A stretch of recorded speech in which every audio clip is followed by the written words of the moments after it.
모이는 그렇게 돼 있는데 주 제목을 좀 바꿨습니다. 교회 탄생.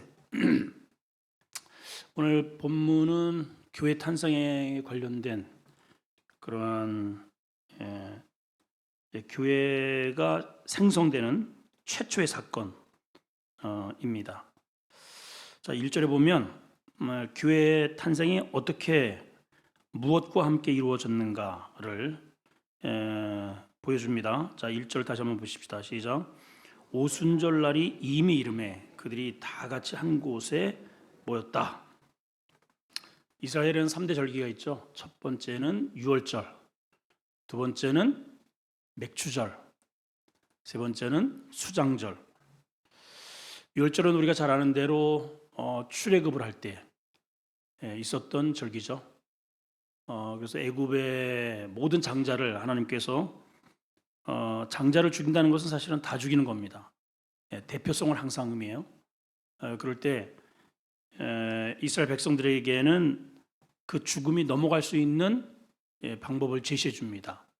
1년 된 흠 없는 어린 양을 문 임방에서 이렇게 잡는 겁니다. 그러면 그 문 이 턱이 당연히 피가 묻겠죠. 그리고 그 피를 받아서 좌우 임방, 그러니까 이 문 전체를 싹 다 피로 바르는 겁니다. 문은 들어오고 나가는 그런 통로잖아요. 그래서 이 피가 죽음을 막아주는 거예요. 이 피가 어떤 의미냐? 이 안에 있는 사람들은 죄인들입니다. 근데 죄의 싹은 사망이죠. 이 안에 있는 내가 죽어야 되는데, 그래서 애굽은 지금 다 죽어요. 이 죄인된 모든 사람은 싹 다 죽는다, 하나님의 심판으로. 근데 이 안에 있는 사람에게 하나의 조건을 걸어놨습니다. 너희도 죽어야 되는데 대신 죽어지는 그 피를 이 문에다가 이렇게 싹 발라놓으면 그 안에 있는 사람들은 이 피 때문에 산다, 이 말이에요. 이 피가 상징하는 게 뭐라고요? 예수 그리스도 어린 양이신 이 땅에 오신 예수님이 내가 죽어야 하는데 주님의 피를 대신 발라놓고 그 안에 머무는 우리에게 죽음이 넘어간다, 이런 뜻입니다. 굉장히 중요하죠, 여러분. 그러니까 죽음은 누구에게나 이거는 예외가 없습니다. 다 죄의 싹은 사망이기 때문에. 그런데 주님이 구약시대는 끊임없이 그 어린 양의 피, 양, 그것도 흠이 없어야 돼요. 흠이 있는 것은 그건 자기의 흠으로 죽는 겁니다. 그래서 흠이 없는 양을 가져오는 것은 나를 위함이에요. 나를 위함. 그래서 철저하게 하나님께 가져올 때는 흠집 있는 것을 가져오면 안 됩니다. 누구를 위해서? 하나님께 좋은 것 드리기 위해서? 아니에요, 여러분. 천만의 말씀입니다. 나를 위해서. 그래야 내 이 죄가 그 흠 없는 양에게 전가되는 거예요. 그래야 내가 살아요. 내가. 하나님과 아무 상관이 없어요. 자, 그리고 나서 6월절이 지난 다음에 무교절을 또 일주일간 보내고 어쨌든 6월절 이후서부터 7주로 셉니다. 7. 그래서 그 7이라고 하는 그런 안식일이 7번 지날 때, 그래서 7일이 49주가 되는 9일이 되는 그 다음 날을 무엇으로 지내냐 하면은 맥추절로 지냅니다. 이 맥추절과 오순절과 어떤 관계가 있는가? 맥추절은 한마디로 우리가 맥추감사주의를 지내죠. 우리가 뭐 농사도 안 졌는데 왜 맥추절을 지내냐? 이게 우리 도시의 성도들은 그런 이야기들을 참 많이 하는데, 여러분 다 지내야 됩니다. 왜 그러느냐? 이게 영적으로 무진무진양 중요한 절기이기 때문에 그래요.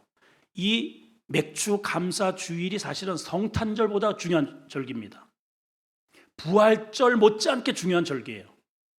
왜 그러는가? 신약 교회가 탄생한 날이거든요. 왜 그러면 맥추절이 신약 교회의 그날에 지금 구약에 이렇게 계속 절기마다 6월절 지내고, 그 다음에 이제 49일이 지난 다음에 50일째에 그 맥추절을 지내고, 그 다음에 수장절을 그걸 거둔 거를 이렇게 저장한다고 해서 수장절을 지낸단 말이죠. 그러면 왜 맥추절이 왜 이 교회가 탄생하는 날인가?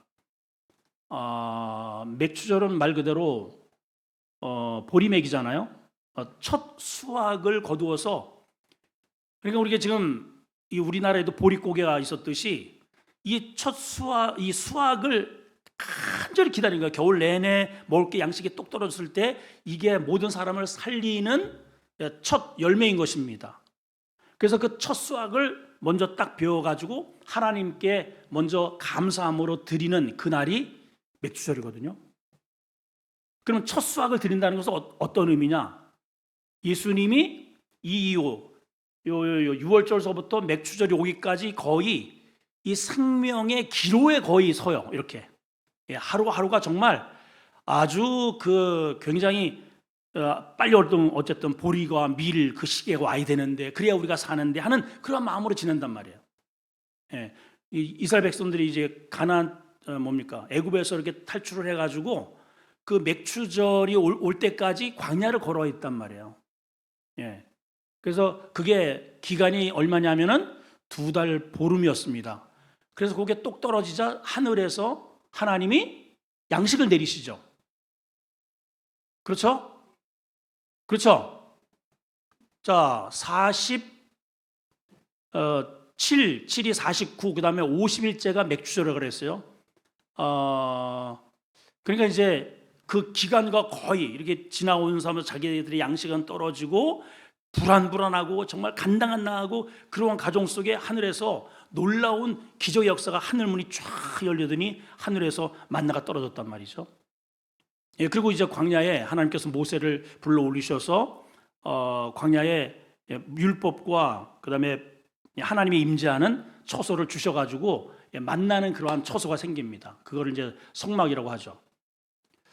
자, 예수님 이 맥주절과 주님과 어떤 관계가 있느냐? 주님이 그 사망, 이스라엘 백성들이 이렇게 죽어가는 그러한 사망과 같은 그런 과정 속에서 주님이 모든 죄를 담당하시고 죽으신 다음에 부활하신 부활의 첫 열매가 되신 거예요.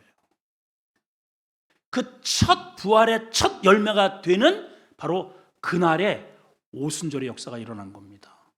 성령이 임하면서 교회가 탄생한 날이에요. 그러니까 그 구약 내내 1년마다 매번 드려졌던 그 자기는 이게 이 날이 어떤 날인지도 모르고 그렇게 행했던 그 날이 바로 신약 시대에서는 예수님의 부활과 관련된 성령이 강림하신 날이고 교회가 탄생한 날이고 그런 의미가 됩니다.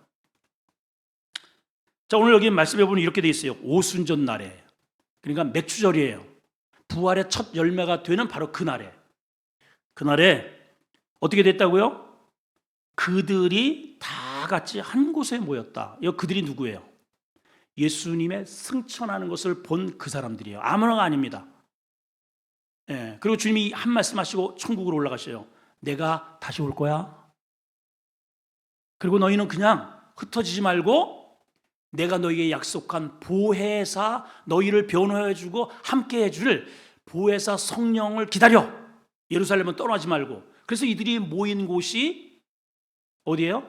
마가의 다락방이죠. 그곳에서 열심으로 120문도가 기도할 때 성령이, 이 하늘이 열리면서 성령이 불처럼 바람처럼 임한 그 현장입니다.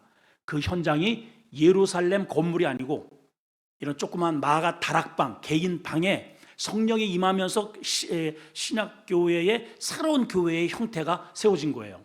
그래서 보세요.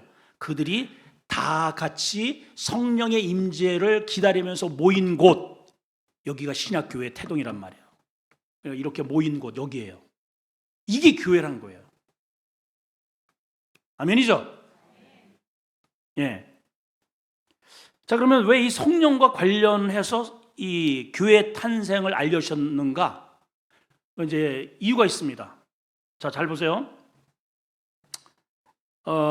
이게 성령의 강림은 어떤 의미냐면 성령의 호흡과 연결이 돼 있어요. 따라합시다. 성령의 강림, 성령의 호흡, 영적인 호흡과 관련돼요. 지금 이들은 영적인 호흡이 아직 차단된 상태예요. 언제 죽었어요, 영이? 아담이 범죄하면서 정령 죽으리라, 죽은 거예요, 여러분. 자, 그래서 하나님께서 하나님이 내가 호흡을 했다라고 하는 표현이 성경에 딱 2번 나옵니다.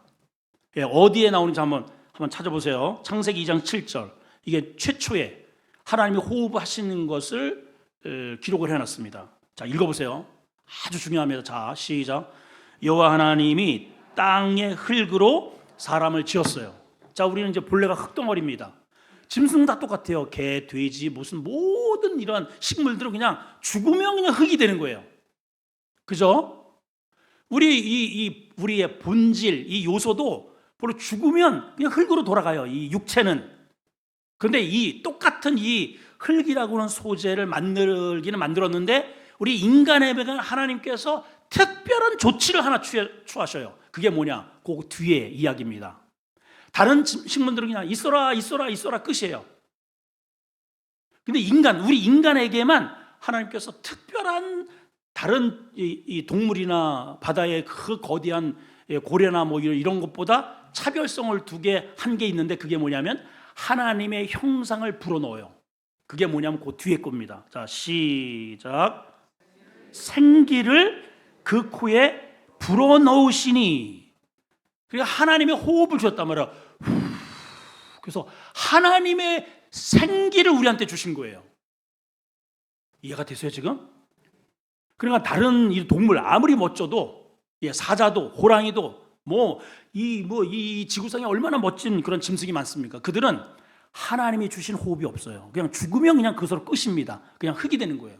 근데 우리는 우리 안에 죽어도 이 육체는 흙으로 가는데 하나님의 호흡은 영원하단 말이에요. 그러니까 하나님의 영원한 그 생명 우리한테 이렇게 불어넣으셔서 그 호흡으로 살게 하신 거예요. 그게 생영이 되었더라. 이게 영원히 살 수 있는 영적인 호흡의 존재가 되었다는 뜻입니다. 아멘이죠. 그리고 아담에게 바다와 육지와 공중과 이 모든 것들을 다스리게 하셔요. 그러니까 왕이 아담이에요. 아담 원래 본래는. 근데 그때 마귀가 뱀을 이용해서 아담에게 찾아오죠. 어쩌고 저쩌고 하시더냐? 아니야, 따먹어버려. 그 가운데에 있는 선악과가 의미하는 게 뭐냐면은 내가 너에게 이 모든 것들을 다스리라고 하는 위임, 왕의 위임 명령을 주었지만은 진짜 왕은 나야. 이거를 절대로 잊지 마라고 해서 상징적으로 가운데 심어 놓은 게 선악과입니다. 아담이 그거 먹고선 배가 불렀다 그래요? 네? 며칠 안 먹었다 그래요? 여러분? 그게 아니에요. 그냥 범해버린 거예요. 하나님의 영역을 자기 임의로 그냥 범해버린 거예요. 그래서 영생할 수 있는 그러한 영적인 호흡이 그때 죽어버린 거예요. 육체는 그대로 호흡을 합니다. 이 짐승처럼 이렇게 육체는 지금도. 그래서 여러분 저희 사람들 이렇게 다 지금 살아가잖아요. 그래서 죽어요. 육체는 그렇게 그냥 먹고 이렇게 똑같이 짐승처럼 그렇게 살아가는 거예요. 그런데 뭐가 차이 있느냐? 하나님의 호흡이 끊어진 거예요. 불신자들은. 자, 그런데 이 끊어진 호흡을 언제 다시 불어넣는지 보세요. 여러분, 이 시간에 이 호흡이 없는 분은 반드시 이 호흡을 다시 회복하셔야 됩니다. 신앙생활 아무리 오래 해도 이게 안 된 사람은 한마디로 헛방이라 헛방. 자, 보세요. 이제 분명히 끊어졌다 그랬어요. 정령 죽으리라. 근데 안 죽었잖아요. 사람이 안 죽었잖아요. 똑같이 그냥 살다가 죽자 이렇게 하잖아요. 이게 뭐가 죽었다는 말인가? 하나님의 호흡이 주어진 그 생명이 끊어진 거예요. 근데 그것을 언제 이거를 다시 그 호흡을 할 수 있도록 하셨는가? 그게 성경에 이제 등장을 합니다.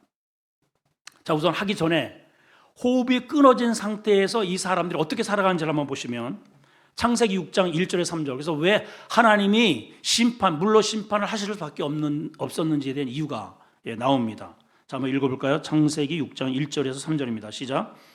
사람이 땅 위에 번성이 시작할 때에 그들에게 뭐가 나요? 딸들이 나니 하나님의 아들들이 사람의 딸들의 아름다움을 보고 자기들이 좋아하는 모든 여자를 아내로 삼은지라. 3절 시작. 나의 영이 영원히 사람과 함께 하지 아니하리니 이는 그들이 뭐가 됐다? 합체가 되었다. 육신이 되었다. 자, 그럼 아까 뭐와 다른가? 예, 하나님의 아들은 뭐고 사람의 딸들은 뭔가? 이게 이제 나중에 구체적으로 제가 말씀을 드리겠지만은 이 가인의 계열과 셋의 계열이 나눕니다. 이 가인의 계열은 가인이 동생을 죽이고 그리고 이제 하나님을 떠나서 사장이 나오죠. 창세기. 하나님을 떠나서 가인성을 쌓아버려요.